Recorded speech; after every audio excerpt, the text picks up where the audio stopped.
बिस्मिल्लाहिर्रहमानिर्रहीम। अस्सलाम वालेकुम नाज़रीन, आप देख रहे हैं प्रोग्राम AM at 10 PM। नाचीज़ खाकसार को कहते हैं आसिफ मलिक रियाज।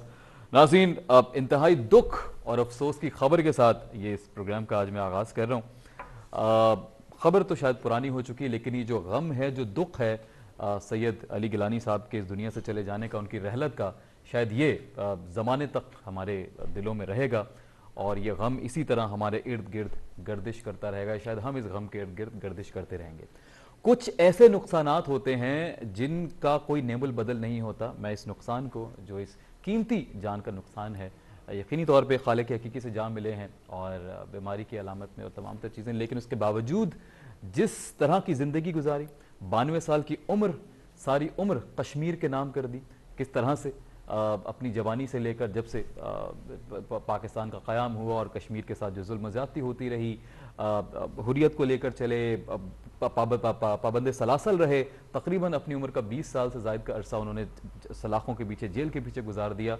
इतना बड़ा नाम हमसे बिछड़ चुका है। तो आज प्रोग्राम के पहले हिस्से में हम बिल्कुल खराज अकीदत पेश करेंगे जनाब सैयद अली गिलानी साहब को। मुअज़्ज़ज़ मेहमान भी मुझे ज्वाइन करेंगे और इस हवाले से हम बात करेंगे कि इनकी जो ज़िंदगी थी पूरी, ये जितना भी उन्होंने इस कश्मीर के लिए अपनी पूरी जान को जो वक्फ किया है, क्या वो कभी रंग लाएगा, उनका खून रंग लाएगा, उनकी जद्दोजहद रंग लाएगी? ये आज हम कोशिश करेंगे इस पर बात करें।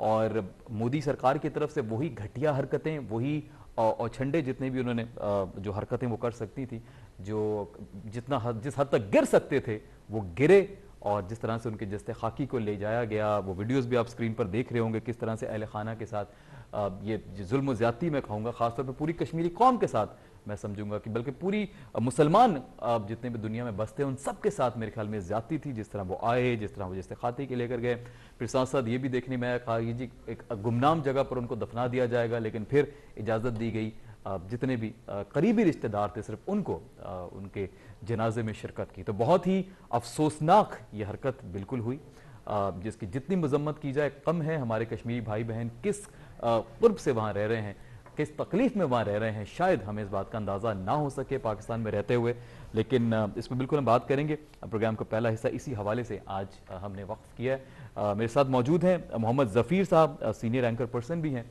और ख़ास तौर पे कश्मीर के मामलात में अक्सर आप इनको देखते रहते हैं। हिंदुस्तान टाइम्स और दीगर जितने भी चैनल्स हैं वहाँ पे कश्मीर की रहनुमाई भी करते नज़र आते हैं और पाकिस्तान की रहनुमाई और कश्मीर को डिफेंड करते नज़र आते हैं। मेरे ख्याल में इनसे बात करना बहुत ज़रूरी है कि कश्मीर की अब जो स्ट्रगल है, जो कोशिश है, जो जद्दोजहद है, उस पर क्या इम्पैक्ट पड़ेगा इसका। जी मोहम्मद ज़फ़ीर सर, अस्सलाम वालेकुम। जी वालेकुम सर, बहुत शुक्रिया, आपने वक्त दिया, बहुत अच्छा लग रहा है कि आप आए हैं। लेकिन जिस मौके पे आपकी आमद हुई है, बड़ा ही एक दिल को दर्द देने वाला ये मौका है। सैयद अली गिलानी साहब रहलत फरमा गए हैं, हमारे दरमियान अब नहीं रहे। अब क्या वाकई कश्मीर की स्ट्रगल वैसे ही रहेगी जैसे पहले थी? तो प्लीज़ इस पे ज़रा क्या कहेंगे आप, लबकुशाई कीजिएगा। Thank you so much. इसमें कोई शक नहीं, अल्लाह ताला उनकी मग़फ़िरत फरमाए। और बहुत बड़ा नाम और कश्मीर की तहरीक आज़ादी कश्मीर के लिए जो उनकी जद्दोजहद थी, जो उनकी काविशें हैं, जो उनका मिशन है, और बहुत काम किया उन्होंने। वो तो इंशाल्लाह मिशन जारी रहेगा, बल्कि मैं ये कहूँगा कि उसमें और ज़्यादा स्ट्रेंथ आएगी। और ये जो थोड़ी सी लोग खामोशी इख्तियार कर चुके थे, तो उसमें भी एक नई रूप फूंक दी उन्होंने। और आज आपने देखा कि बहुत सैयद अली गिलानी 92 ईयर्स में उनकी डेथ हुई है और इंडिया वैसे ही उनसे खूबसूरत था, उनकी आवाज़ से डरता था, उनको तो नज़रबंद किया हुआ ही था। लेकिन उनकी डेड बॉडी के साथ जो उन्होंने किया, उससे आप अंदाजा लगा लें कि इंडियंस कितने खौफज़दा थे उनकी आवाज़ से, उनसे कि उन्होंने जो नमाज जनाजा का टाइम दिया हुआ था। एक तो वैसे ही उन्होंने कोरोना का बहाना करके लोगों को नहीं आने दिया, कर्फ्यू लगा हुआ था वहाँ पे और इंटरनेट की सर्विसेज बंद थी, और एक डेड बॉडी से वो इतना डर रहे थे कि वो भी जो वसीयत उन्होंने की। और ये एक चीज़ आपके नाज़रीन को ये भी कि आज अभी से नहीं, मकबूल भट्ट शहीद के साथ भी उन्होंने यही किया था, उसको भी तिहाड़ जेल में फांसी और वहीं पे तस्लीम की। तो कभी भी उनकी वसीयत के मुताबिक तस्लीम नहीं हो सकती। तो इससे ज्यादा इंडिया के लिए की बात क्या हो सकती है। और उनका जो मक्कार और ये बदनुमा चेहरा है, वो पूरी दुनिया के सामने खुलकर सामने आ गया। और हम हर फोरम पे इस चीज को रिकॉग्नाइज करेंगे कि इंसानी हकूक़ की तंजीमें आवाज उठाएं कश्मीरियों के लिए। और कश्मीर की ये जो तहरीक है, ये अब चलती रहेगी, इसको कोई दबा नहीं सकता, कोई रोक नहीं सकता। और जहाँ तक शाह साहब की बात है, उन्होंने तो लाहौर से लेकर श्रीनगर तक जो जी जी जी कश्मीर काज को या कश्मीर के मिशन को लेकर चले, जिस खूबसूरती से लेकर चले, उसका कोई सानी नहीं है और उनका मिशन जारी रहेगा। आप देख रहे हैं वादी से लेकर इस वक्त जहाँ जहाँ कश्मीरी कम्युनिटी मौजूद है, पाकिस्तानी कम्युनिटी मौजूद है, वो उनको खराज तहसीन पेश कर रही है, वो उनके लिए खड़ी है और नया मिशन तो है जारी था, नए जज्बे के साथ इस मिशन को अब आगे बढ़ाया जाएगा। बिल्कुल आगे बढ़ाया जाएगा। अच्छा, इस पे जरा अब ये बात कीजिएगा कि पूरी जिंदगी उन्होंने वक्फ कर दी इस पूरे मिशन के लिए, लेकिन अपनी जिंदगी में वो कश्मीर को आजाद होते नहीं देख सके। तो अब क्या ही अच्छा होता कि उनकी जिंदगी में अगर कश्मीर आजाद हो जाता, वो अपने बच्चों को, पूरी कौम को आजाद देख लेते। तो ये कश्मीर की आजादी की जंग कब तक जारी रहेगी, और इस बारे में क्या कहना चाहेंगे? हमें फहमीदा यूसुफी साहिबा ने भी ज्वाइन किया है, सीनियर कश्मीर की साहब। जंग तो कश्मीर की आज़ादी तक जारी रहेगी जब तक कश्मीर आज़ाद नहीं होता। तो देखिए, जंग कश्मीर की आज़ादी ये एक नजरिया है, ये तो कोई एक किसी एक बंदे गिलानी साहब की, मेरी या किसी एक की बात तो है नहीं, या कोई पार्टी नहीं है। नजरिए के लिए जाने जाती हैं, जानों के कुर्बानियां हमने पहले भी दी हैं, अब भी दे रहे हैं। तो पूरी कश्मीरी क़यादत, कश्मीर के अवाम और जहाँ भी पाकिस्तानी अवाम और जहाँ जहाँ मुसलमान हैं वो कश्मीरियों के साथ खड़े हैं, और इंशाल्लाह जरूर कश्मीरियों को आज़ादी मिलेगी। और कितनी जाने, कितने इससे पहले बुरहान वानी शहीद हुए और कितनी हजारों जाने जा चुकी हैं यहाँ पे कश्मीर के लिए, कश्मीर कॉज के लिए, तो मजीद जाने भी जाएंगी। हम इन तमाम कुर्बानियों को समझते भी हैं, लेकिन ये खून एक दिन रंग लाएगा, ये खून एक दिन रंग लाएगा। बिल्कुल उम्मीद अभी भी बाकी है। आजादी आपको ये तो हो नहीं सकता कि आप जान भी ना दें और आपको आजादी भी मिल जाए। बिल्कुल बिल्कुल, आपने दुरुस्त फरमाया। फहमीदा यूसुफी साहिबा, अस्सलाम वालेकुम and welcome on the show. आज एक बहुत बड़ा जो एक सदमा इस पूरी कौम ने बर्दाश्त किया, जो कि अब तक करते रहेंगे और शायद कई कई बरसों तक, कई दहाइयों तक ये गम इसी तरह जिंदा रहेगा, ये ख़त्म नहीं होगा। सैयद अली गिलानी साहब हमसे बिछड़ गए। सबसे पहले तो उनकी ज़ात के हवाले से, उनकी पूरी ज़िंदगी के हवाले से क्या कहना चाहेंगे? सबसे पहले तो मैं ये कहना चाहूंगी, इन्ना लिल्लाहि व इन्ना इलैहि राजिऊन। और दुख की खबर है ये, और इस पे जो भी कहा जाए वो कम है। पाकिस्तान में तो सो है, हर पाकिस्तानी का दिल इस वक्त उदास है। बिल्कुल। और मर्द हुर्रियत उन्हें कहा जाता था, उनकी पूरी जिंदगी जो है वो कश्मीर की जद्दोजहद और आज़ादी के लिए वक्फ थी। और वो उन तारीख में उन सरफिरे लोगों की तरह याद रहेंगे जिनको, मुझे आवाज आपकी खराब हो रही है, आई थिंक मुझे आवाज नहीं आ रही। जी जी जी, मैं कुछ बोल नहीं रहा, मैं सुन रहा हूँ बिल्कुल आपको। जी okay. जी कहिए। अच्छा, तो मैं ये तारीख उनको उन ऐसे सरफिरे सरकश लोगों के लिस्ट में याद रखेगी जो अपने नजरिए पे कायम रहते हैं और जो अपने उसूलों पर कभी समझौता नहीं करते, चाहे उनके सामने कितनी बड़ी ताकत हो। ठीक है, बिल्कुल बिल्कुल ऐसा ही है। अब जरा बताइएगा कि उनके चले जाने से क्या कश्मीर की जो एक जद्दोजहद की आज़ादी की जंग है, ये जो जद्दोजहद है पूरी, ये क्या इस पे कोई इम्पैक्ट पड़ेगा? क्या लग रहा है आपको, उनके चले जाने के बाद से कुछ क्या तब्दीली आ सकती है इस जद्दोजहद में? नहीं, देखिए, ये जो जद्दोजहद है ये रुकेगी नहीं है। इसको आप जितना दबाने की कोशिश कर रहे हैं, भारत की तरफ से जो कुछ किया जा रहा है, और 2 साल से जिस तरह का लॉकडाउन वहां पे लगा दिया गया है, और जिस किस्म की खबरें हमारे पास आती हैं, आज भी वहाँ इंटरनेट बंद है और कर्फ्यू नाफिज कर दिया गया है और अंधेरे में तदफीन की गई, सब कुछ। तो ये जुल्म जो है ना, जितना बढ़ता है वो उतना मिटता है। अभी हमने अफगानिस्तान में देखा है अमेरिका की फौज के साथ क्या हुआ है। तो मुझे ऐसे लगता है कि कश्मीर की जो आजादी मूवमेंट है, उसमें एक दफा फिर एक रिवाइवल आ रहा है और एक तेजी आएगी, और अब दुनिया की नजरें उसकी तरफ आने लग गई हैं और दुनिया ये रियलाइज करने लग गई है कि भारत वहां पे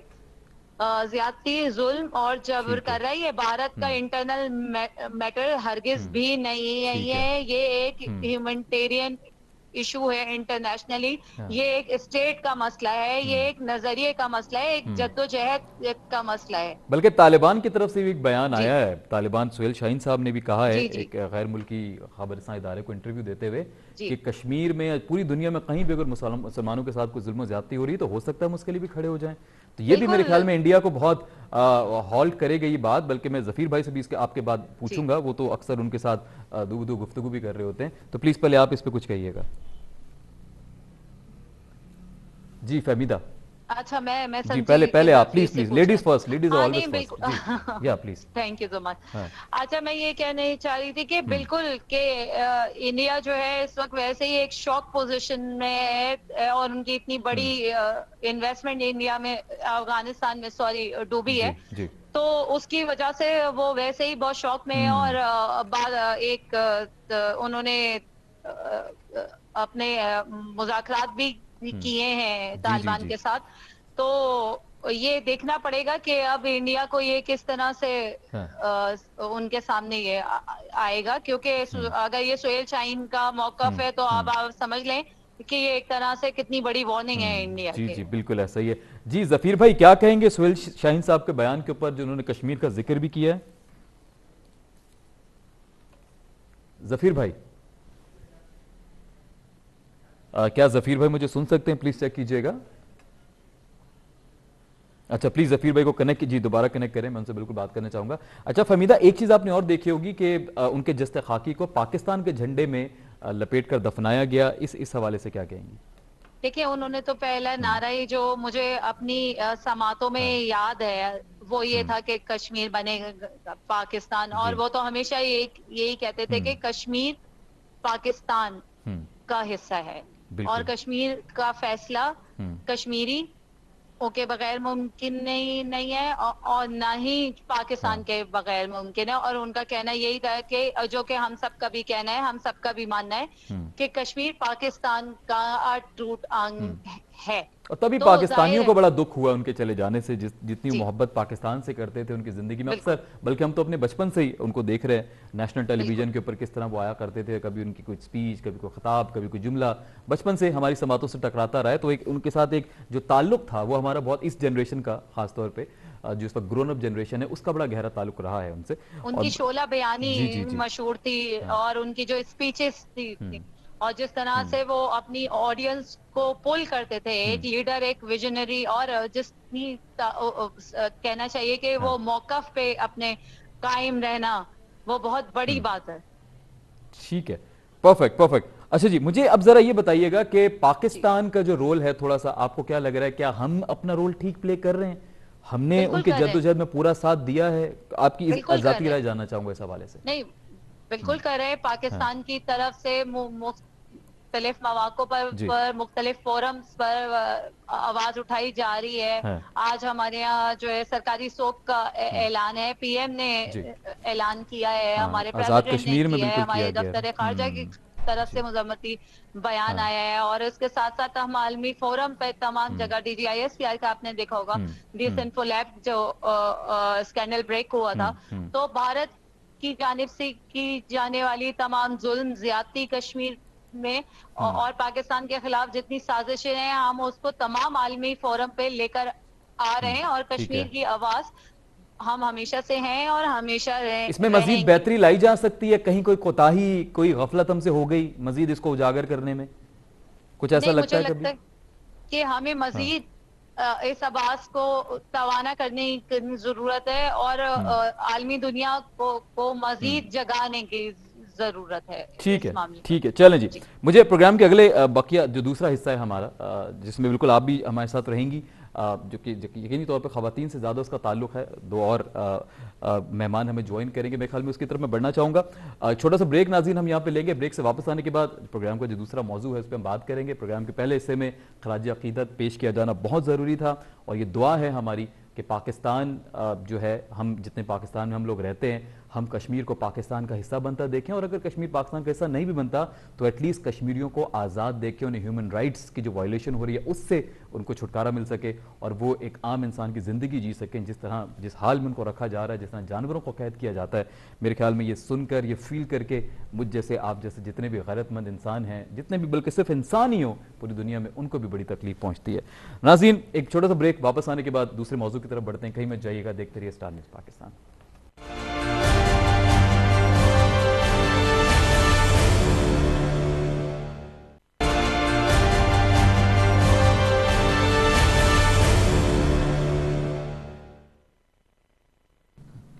जी नाजरीन, वेलकम बैक। लौट कर वापस आ चुके हैं और फहमीदा साहब हमारे साथ मौजूद हैं। हमें सीनियर अदाकारा तस्नीम अंसारी साहिबा भी ज्वाइन करेंगी, इसी के साथ साथ महनाज साहिबा भी ज्वाइन करेंगी। एक्टिविस्ट हैं, औरत फाउंडेशन के हवाले से काफ़ी सीनियर रोल प्ले कर रही हैं। सो मैं आज जिस मौजू के ऊपर बात करने जा रहा हूँ वो है अबरारुल हक साहब, जो कि पहले सिंगर थे, बाद में सियासतदान बन जाते हैं, और जब भी सियासतदान को बात कर दे तो मेरे ख्याल में वो ज़्यादा समातों तक टकरा जाती है और लोग उसको बड़ा सीरियस ले लेते हैं।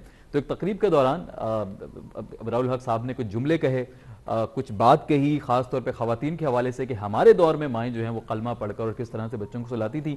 आजकल उन्होंने बल्कि गा के सुनाया कि किस तरह से जो तरबियत है वो किस तरह से की जाती है, गाने सुनाकर बचपन से ही, जिसमें बेबी शार के गाना है जो शायद आपने सुना उस हवाले से। तो मैं प्रोड्यूसर साहब से पहले रिक्वेस्ट करूंगा, प्लीज़ अगर आप वो अबरारुल हक साहब की जो एग्जैक्ट वर्ड्स हैं पहले ज़रा प्लीज़ वो स्क्रीन पर प्ले कीजिए, ताकि उसके बाद फिर हम गुफ्तगू का सिलसिला आगे बढ़ा सकें, प्लीज़। मेरा काका ला इलाहा इल्लल्लाह। आज के बच्चे को फोन दे देती है माँ हाथ में और उस पे लगा दो baby shark doo doo doo doo doo doo, baby shark doo doo doo doo doo doo, baby shark daddy. वज़ीर आज़म साहब, आपसे बड़ी तवक्कुआत है और भी बड़ा कुछ करने वाला है। हम जब अपनी माँ की गोद में होते थे ना, हमें कलमा मिलता था सुनने को, ला इलाहा इल्लल्लाह, मेरा काका ला इलाहा इल्लल्लाह। आज के बच्चे को फोन दे देती है माँ हाथ में और उस पे लगा दो baby shark doo doo doo doo doo doo, baby shark doo doo doo doo doo doo, baby shark daddy shark doo, और वहां से उसकी तरबियत का आगाज हो जाता है। उसकी वो जहन साजी की जा रही होती है उस पे इन्वेस्टमेंट करके, जो उस बच्चे को 12, 15, 18 साल के बाद। जी नाजरीन, सुना अबरारुल हक साहब ने क्या कहा। पाकिस्तान का एक बहुत बड़ा नाम है अबरारुल हक, जैसे बचपन से हम सुनते आए, लेकिन एज अ सिंगर हम उन्हें जाना करते थे। उसके बाद क्या हुआ जी कि नादिया हुसैन साहबा की तरफ से बड़ी तंकीद की गई, उनका भी एक ट्वीट है जो बड़ा वायरल हुआ। उसके बाद फिर बहुत सारे सियासी शख्सियात, तो खैर अब तक इतनी मेरे ख्याल में वो इसमें उनके नजर नहीं आया, लेकिन जितने भी मीडिया के सितारे हैं उन्होंने बड़ा इसको सीरियस लिया और तकरीबन 4-5 रोज से ये बड़ा हॉट टॉपिक चल रहा है। तो मैंने सोचा कि इस पर यह क्यों ना बात की जाए, क्या वाकई तरबियत में कोई फुकदान आया है, कोई फर्क आया है, या हर दौर में क्या जो तरबियत है वो बदलती नहीं है दौर के एतबार से। ये मैं अपने मोअज़्ज़िज़ मेहमानों पे इस का जो जवाब है, जो सोच है, जो भी वो कहना चाहते हैं, जो जाविया है, वो उन पर छोड़ता हूँ। फहमीदा साहब ऑलरेडी हमारे साथ मौजूद हैं। तस्नीम अंसारी साहबा ने मुझे ज्वाइन किया, प्लीज कंफर्म कीजिएगा। जी, तस्नीम अंसारी साहबा हमारी बहुत सीनियर अदाकारा भी हैं, और तस्नीम आपा को मैं अस्सलाम वालेकुम and welcome on the show. वालेकुम अस्सलाम, वालेकुम अस्सलाम, बहुत शुक्रिया। जी आपका बहुत शुक्रिया। आपा, पहले मैं आपसे जानना चाहूंगा कि ये अबरारुल हक साहब की तरफ से एक बयान आया कि हमारे दौर में माएँ सुलाती थी तो कलमा पढ़ के इस तरह सुलाया जाता था। आजकल वो तुत एक गाना है जो आपने सुना भी होगा वीडियो में भी, वो सुनाकर जो है वो बच्चों को सुलाया जाता है। तो ये तरबियत का एक फर्क बताया उन्होंने पिछले दौर की माओं में और आज की दौर में। आप इसको कैसे देखती हैं, जरा माओं की तरबियत के हवाले से बात कीजिएगा। जी जी, बिल्कुल सही कहा है उन्होंने, बिल्कुल 101% उनकी बात सही है, बिल्कुल। मैं इससे इसलिए एग्री करती हूँ कि मैं भी जाहिर है अदवार देखती आ रही हूँ और मुझे जमीन आसमान का फर्क नजर आ रहा है, जमीन आसमान का फर्क।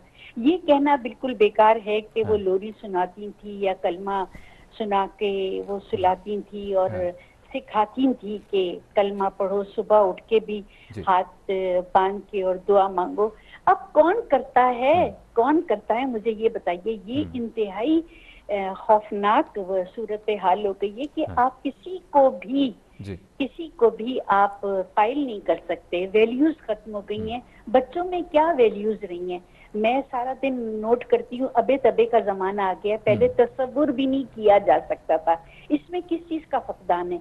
माओं की तरबियत का, माओं की तरबियत का। एक बच्ची की शादी होती है या मंगनी होती है, और वो मंगनी के बाद ही वो अपने मंगेतर को समझने के लिए मॉरिशस चली जाती हैं, तो माँ बाप को नहीं पता चलता कि हमारी बेटी कहाँ जा रही है, कहाँ क्यों जा रही है। तो ये देखिए कितना बड़ा तजाद है। पहले मंगनी के बाद बच्ची बात नहीं कर सकती थी मंगेतर से।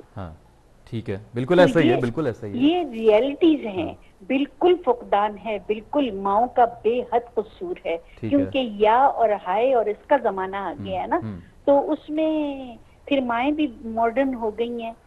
तो माओ को तो मैं तो बहुत ब्लेम करती हूँ, साफ सी बात है। आपा क्या बहुत सारे ये जो खासतौर पे अदबार, हर अदबार में फर्क तो आते हैं ना, तो हो सकता है ये इस दौर में जरूरी हो, लाजमी हो, शायद ऐसा ही होना हो। हाँ बिल्कुल, या हम ज्यादा बदल गए हैं। कहते हैं ना वो while at Rome do as the Romans do, ये ऐसे ही है। अब आप मतलब जैसे हम दुपट्टा लेकर और ये वो सीन करते हैं, तो सब लोग कहते हैं मतलब क्या आपा छोड़िए भाई, थोड़ा सा निकले, अपने आप को चेंज करें। अच्छा। मॉडर्न माँ ऐसी नहीं होती। मैं कहती हूँ भाई जिसने हमें बुक करना है इसी तरह बुक करेगा।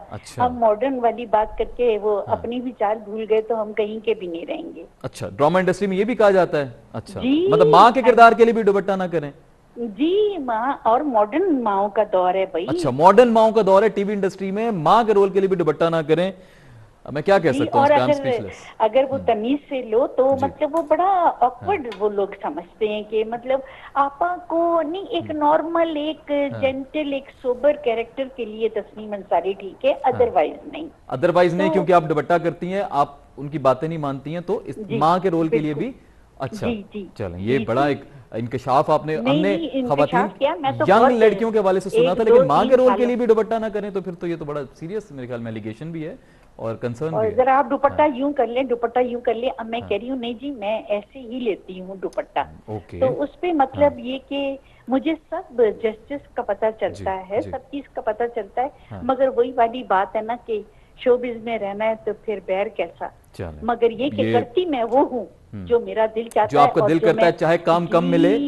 बिल्कुल। अच्छा, नुकरे लग गए हैं बेटा, नुकरे लग गए हैं बिल्कुल, इसलिए क्योंकि हमारा हमें कोई नहीं बर्दाश्त करता। ठीक मैं हो बिल्कुल ओपनली कहती जी। आपा मैं आपकी तरफ वापस आता हूँ। मैं पहले अभी हमें महनाज साहबा भी ज्वाइन करेंगी, एक्टिविस्ट हैं औरत फाउंडेशन के, उनको भी हम वेलकम करेंगे। फहमीदा साहबा से पहले मैं जरा व्यूज ले लूं। फहमीदा साहबा प्लीज मुझे बताइएगा कि आप इस बारे में क्या राय रखती हैं ये माओं की तरबियत के हवाले से। मैं ये कहना चाहती हूँ कि कलमे की और पोयम की किसी का भी कोई कंपैरिजन है नहीं। ठीक है, पहली बात। और दूसरी बात ये है कि जब हम छोटे होते थे अपने चाइल्डहुड में भी हमने बेबी बेबी यस मामा और हमटी Dumpty twinkle twinkle little star हमें सिखाए जाते थे स्कूल में और घर में भी, राइट। और उसके साथ साथ हमें कलमा भी सिखाया जाता था। तो ठीक है, तो आजकल के भी बच्चों को भी ऐसा नहीं है कि वो कलमा एज अ मुस्लिम कि उनको कलमा नहीं आता है और या वो बेबी शार्क रू कर रहे। अच्छा, तरजीहात जो है ना वो हर दौर में बदलती हैं। ठीक है। और जो है थोड़ा सा एज का भी फर्क आता है। लाइक पहले की माएँ और बच्चों के दरमियान में थोड़ा एज गैप या कम्युनिकेशन गैप होता था, या अब की माँ और बच्चे में इतना कम्युनिकेशन गैप उस तरह से नहीं होता, या आप कह लें कि वो एक दूसरे को समझते हैं, जनरेशन एक्स है। अच्छा। और किसी भी शख्स को किसी भी माँ की तरबियत पर उंगली उठाने का हक नहीं होता, तावक्ते कि वो खुद भी अगर वो माँ होते और जिस किस्म के उनके खुद के गाने माजरत के साथ, तो मेरा नहीं ख्याल कि वो 1 साल के बच्चे को या 5 साल के बच्चे को इवन जो है वो नच पंजाबन या बिलो के घर जाना चाहिए। तो इस तरह का भी फर्क है। और दूसरी बात ये कि जो तरबियत की आपा ने बात की है कि वो माओं के ऊपर है, तो मुझे ऐसा लगता है कि सिर्फ माओं को ब्लेम नहीं करना चाहिए आपने, क्योंकि पूरे सोसाइटी में, इस पूरे चेंजिंग सिनेरियो में ना, हर शख्स रिस्पॉन्सिबल है।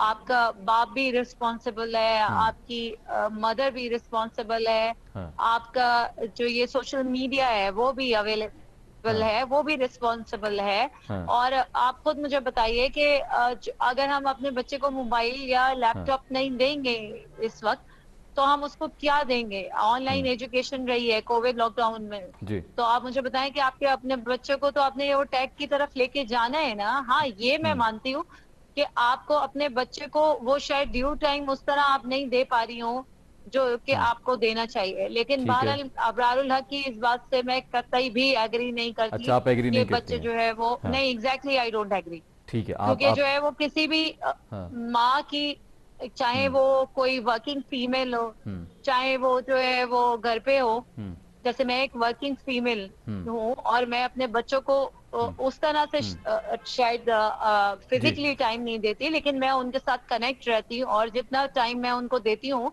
तो मैं उसको कंपनसेट करती हूँ। ठीक हो गया। तो इस तरह से बाकी वर्किंग फीमेल्स भी होंगी जिन्होंने अपना अपना टाइम अपने बच्चों के लिए किया हुआ होगा, क्योंकि देखें एक माँ के लिए उसके बच्चे से ज्यादा कुछ भी कोई भी इम्पोर्टेंट होता नहीं है।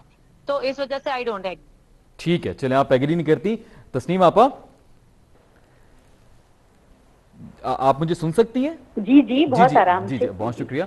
अच्छा, आपने सुना, फहमीदा साहब एग्री नहीं करती, वो कह रही हैं कि नए अदवार में ये चीजें होती रहती हैं। मुझे जरा ये बताइएगा कि ये खास तौर पे अगर हम अपने मुआशरे की बात करें, पाकिस्तान की बात करें, तो हमारे यहाँ तरबियत को बहुत वैल्यू दी जाती थी। मुझे अच्छी तरह याद है कि माँ की पहली तरबियत जो तरबियत है वो बच्चे की पहली तरबियत माँ का गोद, ये हम बचपन से सुनते आए हैं और मैंने भी सुना है, आपने भी सुना, बल्कि आजकल के दौर में भी। लेकिन अब वो तरबियत, शायद माँ की तरबियत जो है ना वो बदल गई है। छोटी सी एज में स्कूल चले जाएं, आया रख लें, वो ख्याल रख लेंगी। वर्किंग वुमेन का जिस तरह जिक्र किया उन्होंने, माँ का बहुत बड़ा हाथ होता है। और ठीक है महनाज आपा, एक मिनट, महनाज साहिबा ने हमें ज्वाइन किया, उनको भी वेलकम कर लें, फिर आप जवाब दीजिए। महनाज साहिबा, वेलकम मैम।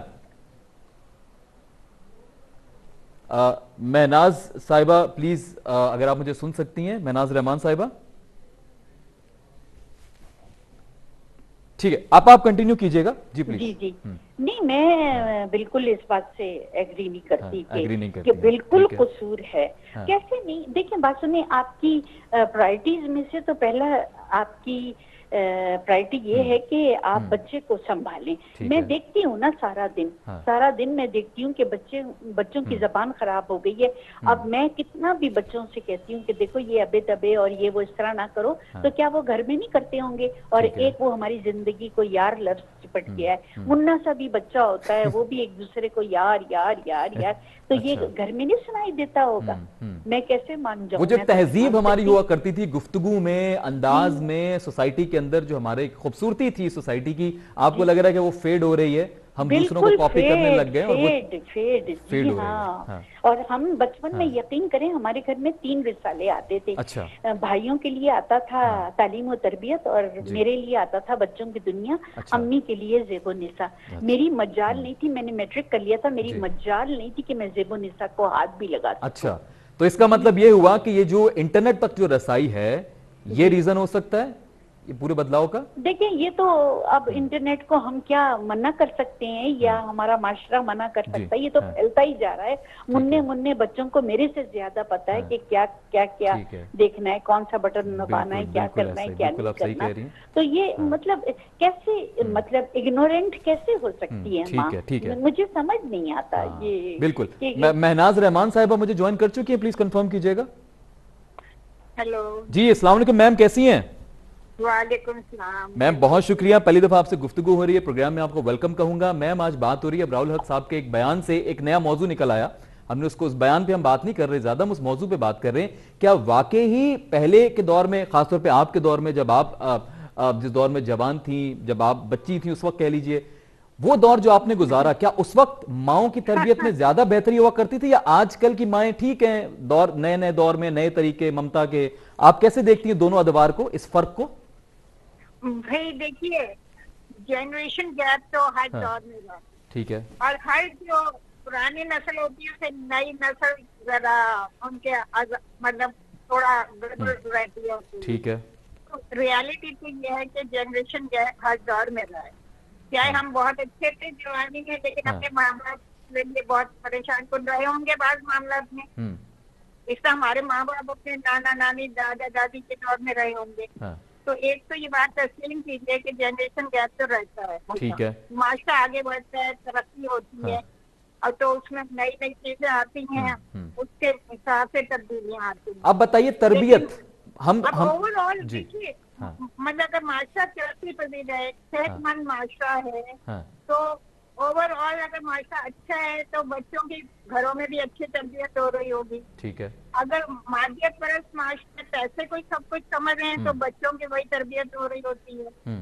तो फिर हम कहते हैं पहले नहीं था, ऐसे नहीं था, तो वो तो ओवरऑल माशरा तब्दील हो रहा है ना, माशरा तब्दील हो रहा है, उसका असर पड़ रहा है। ठीक हो गया। ये वही बात होगी जैसे तस्नीम आपा ने कहा, तस्नीम अंसारी जो सीनियर अदाकारा हमारे साथ इस वक्त मौजूद हैं, अभी वही बात कर रही थी, आपने शायद सुना भी हो, तो वो ये कह रही थी कि इंटरनेट की वजह से हमारे दौर में तो कह रही है रसाले तक, जो मेरी माँ रसाला पढ़ती थी मैं वो भी नहीं पढ़ पाती थी जवानी में भी, तो आज के दौर में जो रसाई मुमकिन हो चुकी है हर किसी को, इंटरनेट पे लैपटॉप खोल के आप बैठ जाएं, कोई भी वेबसाइट खोल लें, जो करना आप, मतलब बाउंड नहीं है, कोई रिस्ट्रिक्शन नहीं है, तो क्या ये वजह हो सकती है जो तरबियत में कुछ कोताही रह जाती है उसकी?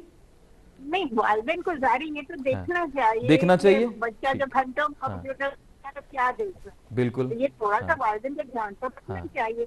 लेकिन नई चीजों को बुरा कहना, ये मैं इसमें बिलीव नहीं करती। आप उसको अच्छा इस्तेमाल करें ना। ठीक है। और ये बताएं कि एक बच्चे के लिए तरबियत माँ की कितनी जरूरी है, चाहे वो महंगे से महंगे स्कूल में जाकर पढ़ने लग जाए, 3 साल की उम्र में उसको भेज दिया जाए, जो नन्ही बच्चे होते हैं जब चल भी नहीं पाते शायद ठीक से, वो भी स्कूल अब जाना शुरू हो गए, उनकी भी तरबियत स्टार्ट होगी या घर में आके उनको पढ़ाया जाता है। आपको क्या लग रहा है कि पहली जो तरबियत गाह है वो माँ की गोद ही होनी चाहिए, या ठीक है आप जहां से उसको पढ़वाना चाहें, जिसके हवाले करना चाहें बच्चे को, ठीक है, इट्स फाइन? नए दौर की जरूरत है। माँ की बहुत जो अहमियत है वो तो है, लेकिन उस्ताद की अहमियत जो है वो भी कम नहीं है। उस्ताद भी रूहानी वालिदैन होते हैं। ठीक है। तो मतलब हम तो बायोलॉजिकल वालिदैन है ना, लेकिन रूहानी वालिदैन तो उस्ताद हैं। ठीक है। लेकिन हमने उनकी कदर, उनकी इज्जत खत्म कर दी।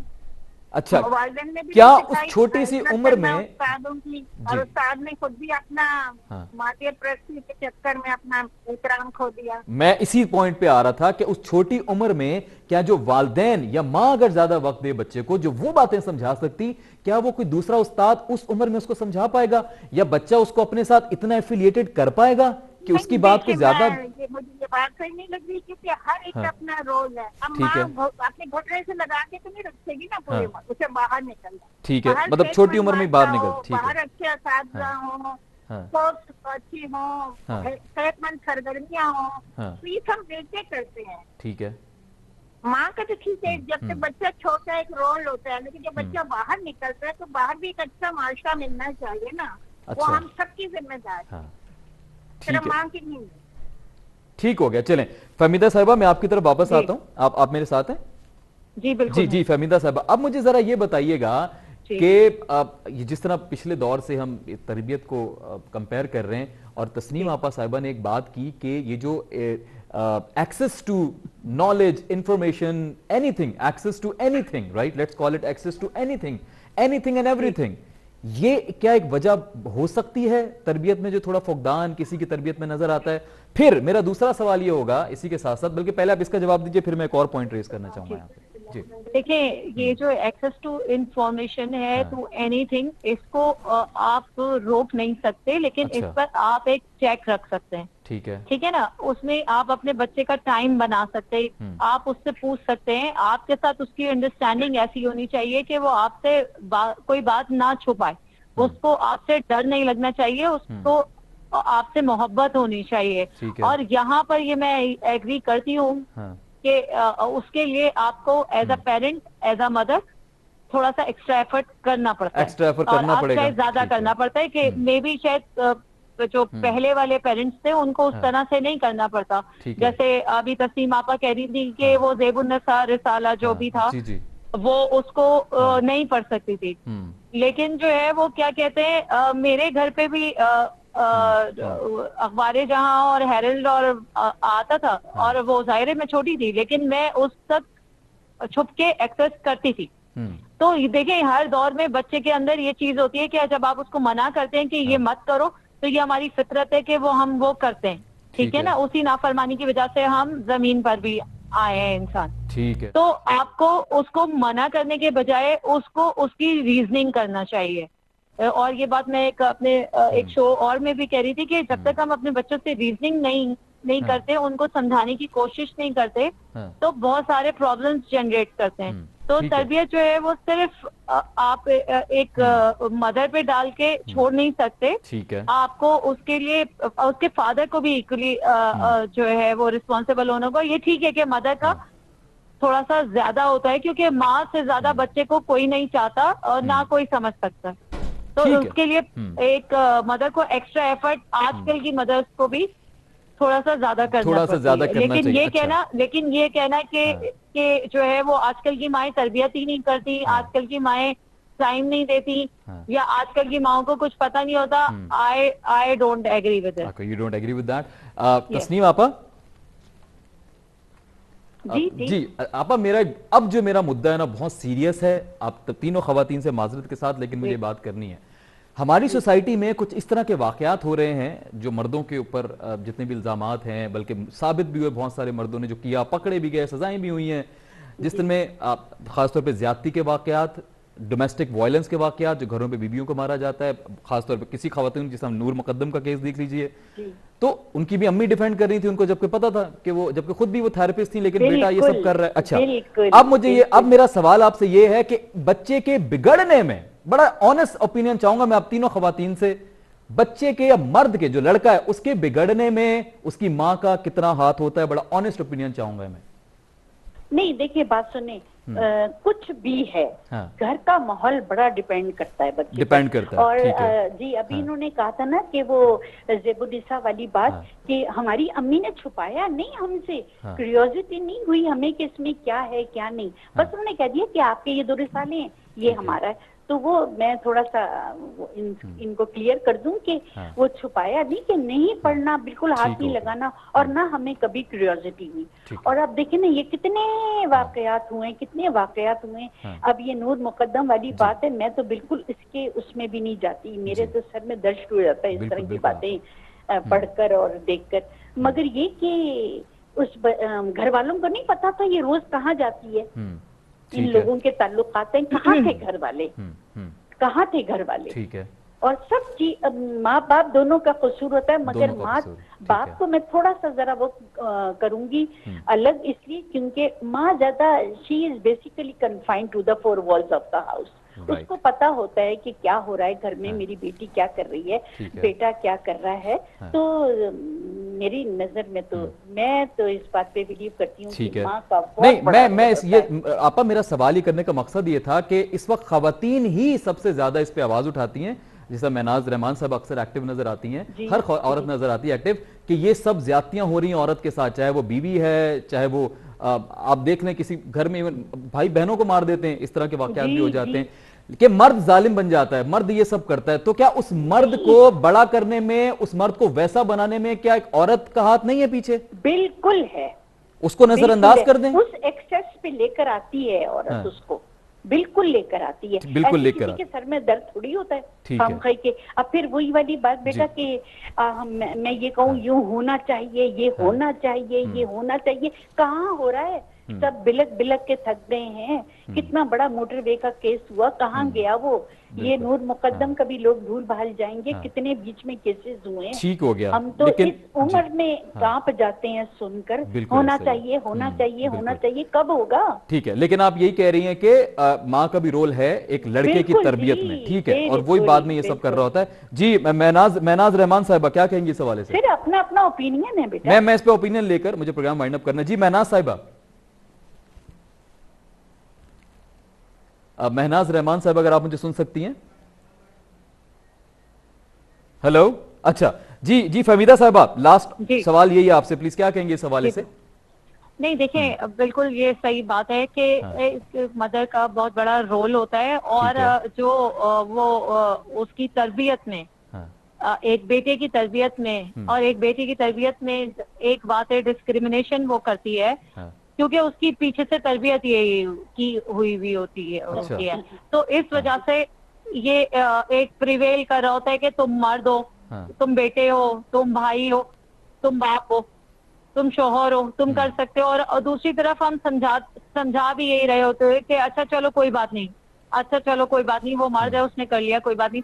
तो ये जो कोई बात नहीं है ना, ये कोई बात है। तो ये औरत की गलती में है ना। एग्जैक्टली क्योंकि ये देखिए ना, एक सास है, वो अपनी बहू को दे रही होती है कि वो बांझ है या जो किसी और उस पे कर रही होती है, या वो अपने बेटे औरत ही औरत की दुश्मन कह लीजिए आप, बहुत सारे ऐसे भी वाकयात देखने कर रही होती है, या जो है एक्स्ट्रा मैरिटल अफेयर्स हो जाते हैं। ठीक है, उनमें क्या होता है, उसमें भी तो एक खातून कर रही होती है। ये मैं नहीं कहूंगी, लेकिन ये एक फैक्ट है कि घर में अगर आप जब अपने बेटे को पहली बार नहीं रोकती हैं, तो आप एक उसके अंदर डाल देंगे, जो कि फिर वो सोसाइटी के लिए इस तरह से सामने आता है कि हमारे सामने नूर मुकद्दम जैसे केस। ठीक है, अब बहुत शुक्रिया फहमीदा साहिबा आपका, तस्लीम अंसारी साहिबा बहुत शुक्रिया, महनाज रहमान हमारे साथ थी, उनका भी बहुत शुक्रिया। अच्छी डिस्कशन हुई, हेल्दी डिस्कशन हुई, ऐसे टॉपिक्स रखने का, इन पे बात करने का। ये अबरारुल हक साहब ने कहा गलत कहा सही कहा, उसमें हम नहीं पढ़ रहे क्या मकसद क्या है, मतलब क्या वाकई ही सब ठीक है गलत है, हमें कुछ समझने की जरूरत है। इस तरह के वाकयात कहीं ना कहीं तरबियत से ही उनका डायरेक्ट लिंक है, डायरेक्टली प्रोपोर्शनल तरबियत से ही है वो। और माँ का रोल तरबियत में बहुत इंपॉर्टेंट होता है, बाप का उस्तादों का अपनी जगह, लेकिन माँ का जो ताल्लुक औलाद से होता है मेरे ख्याल में वो और किसी हस्ती का नहीं हो सकता। इसलिए माँ के कदमों तले जन्नत है। तो जितनी खवातीन देख रही हैं उनसे माजरत के साथ कुछ बुरा लगा हो तो, लेकिन मकसद ये है कि हम अच्छी जनरेशन पैदा करें, अच्छे जवान, जितनी भी खास तौर पे इस वक्त जो जनरेशन जवान हो रही है वो अच्छी सोच के साथ जवान हो और इस तरह के वाकयात ना हो। नाज़रीन आज के लिए इतना, इंशाल्लाह कल आपसे होती मुलाकात रात 10 बजे। आसिफ मलिक को दीजिए इजाजत। देखते रहिए स्टार न्यूज़ पाकिस्तान। फी अमानिल्लाह। पाकिस्तान जिंदाबाद।